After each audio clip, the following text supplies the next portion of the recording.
igra. Još od najranijeg detinjstva ja sam život nekako prihvatala kao igru.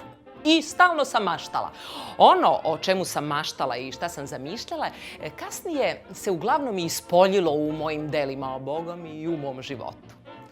Za mene početak režije je nekako kao poziv na igru. Ovako, sa jedne strane ja, kao reditelj, a sa druge strane glumci, umetnici i drugi saradnici na tom filmu ili na predstavi.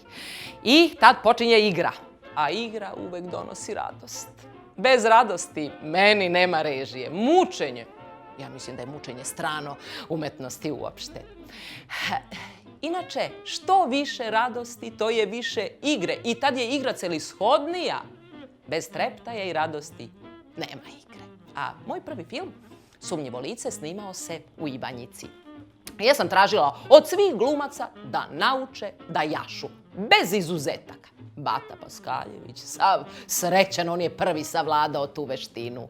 I sad ide, kamera ide, snima se, ton ide, Bata sav ponosan na konju drži trubu, ali ne zna da konji ne podnose neke nagle i glasne zvukove. Oni su plahovite životinje. Šta je njemu bilo? Kao improvizuje nešto, uzme onu trubu i dune u onu trubu pravo konju na uvo.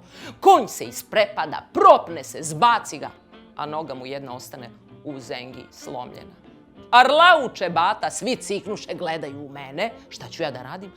A ja čekam, pogledam samo snimatelj i kažem, jel sve snimljeno? On kaže, jeste. I ja onda kažem, rez, stop. Fino, sad Bata može u bolnicu.